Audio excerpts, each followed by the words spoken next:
মাঘের প্রথম ভাগে সারা দেশে আবারও শীতের দাপট বইছে। হিমেল হাওয়া, তীব্র শীতে কষ্টে দিন কাটছে হতদরিদ্র ও ছিন্নমূল মানুষের।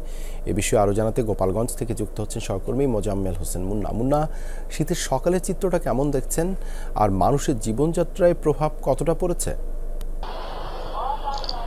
দেবাশিস, মাঘের শীতে বাঘপালা এটি একটি প্রচলিত শব্দ কিন্তু আমাদের অঞ্চলে সারা রয়েছে।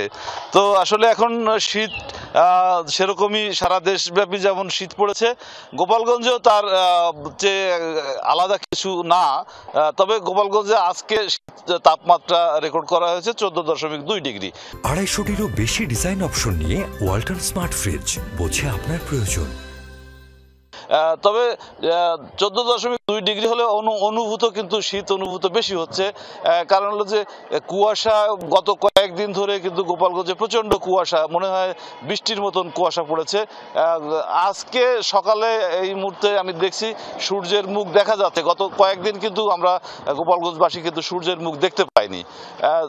তবে আমি কৃষি বিভাগের সাথে এই কুয়াশা নিয়ে বলেছি, তারা বলেছে যে কুয়াশায় হয়তোবা কিছুদিন ধরে হয়তো কুয়াশার কারণে বীজতলার তেমন ক্ষতি হবে না, তবে বড় আবাদটা কিন্তু একটু পিছিয়ে যাবে বলে আমাকে কৃষি অফিস জানিয়েছে। কেননা কম করে হলেও 1 সপ্তাহ বড় আবাদ পিছিয়ে যাবে।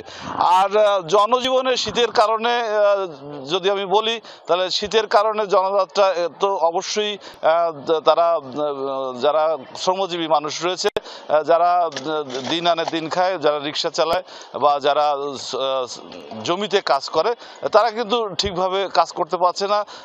লোকজন তেমন একটি বাইরে না বেরোনোর কারণে কিন্তু রিক্সাওয়ালারা, যারা রিক্সা চালায়, তারা যাত্রী পাচ্ছে না। শ্রমিকরা মাঠে না যেতে পেরে তারা কিন্তু শ্রম বিক্রি করতে পারছে না। এই হলো জীবনযাত্রা এবং মানুষের অবস্থা। সর্বোপরি গোপালগঞ্জের যে শীত পড়েছে, আগামীতে আরো ঠান্ডা বেশি পড়বে এমনটি জানিয়েছে গোপালগঞ্জ আবহাওয়া অফিস। ধন্যবাদ মুন্না যুক্ত হবার জন্য।